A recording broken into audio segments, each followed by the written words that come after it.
আমি আরো আনন্দের সাথে বলতে চাই মাননীয় স্পিকার, আজ আমার এলাকার অনেকটি বিমানের পাইলট মাননীয় স্পিকার ঢাকা গুলশানে 14 তলা বিল্ডিং এর নিচে। এটা হইতেছে বড় বড় আগুন ধরার কারণে। মাননীয় সংসদ সদস্য লেফটেন্যান্ট ফার 2 জনাব মোহাম্মদ সৌরভ ভুইয়া ওরফে আজ্জা পাগলা, আপনার সময় 1 মিনিট। আপনাকে অসংখ্য ধন্যবাদ মাননীয় স্পিকার ওরফে কালাম পাগলা।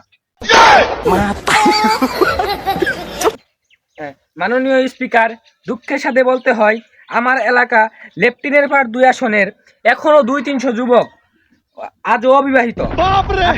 আপনার দৃষ্টি আকর্ষণ করছি যাতে আমার এলাকায় সরকারি 200-300 পাত্রী বরাদ্দ করা হয়। ধন্যবাদ মাননীয় স্পিকার। আপনাকে অসংখ্য ধন্যবাদ মাননীয় সংসদ সদস্য মোহাম্মদ সৌরভ ভুইয়া। এ পর্যায়ে মাননীয় সংসদ সদস্য 1.5 ব্যাটারি 10 আসন জনাব মোহাম্মদ সাইফুল ইসলাম ওরফে বলদা, আপনার সময় 1 মিনিট।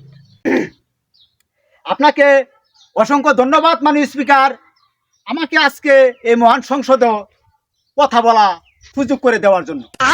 অতি আনন্দের সাথে বলতে চাই মাননীয় স্পিকার, আজকে আমার এলাকায় ঘরে ঘরে বিমানের পাইলট হয়ে গেছে মাননীয় স্পিকার।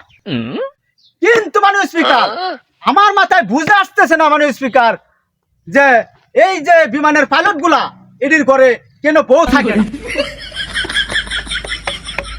চুল ছিঁড়া বিশ্লেষণ করে দেখা হোক মাননীয় স্পিকার। আমি আরো আনন্দের সাথে বলতে চাই মাননীয় স্পিকার, আজ আমার এলাকার অনেকটি বিমানের পাইলট মাননীয় স্পিকার ঢাকা গুলশানে 14 তলা বিল্ডিং এর নিচে। এই পাইলট গুলা মাননীয় স্পিকার কেন ভিক্ষা করতেছে, কেন মাননীয় স্পিকার, কেন আমি তা জানতে চাই মাননীয় স্পিকার। আপনি শান্ত হন মাননীয় সংসদ সদস্য, আপনি শান্ত হন। কুল ডাউন, শান্ত হন, উত্তেজিত হবেন না। এটা আসলে বিশেষ কিছু না, এটা হইতেছে বড় বড় আগুন ধরার কারণে। আপনি শান্ত হন, আপনার সময় শেষ, আপনি বসে যান। ধন্যবাদ মাননীয় সংসদ সদস্য মোহাম্মদ সাইফুল ইসলাম ওরফে বলদা। ধন্যবাদ মাননীয় স্পিকার, আপনাকে ধন্যবাদ।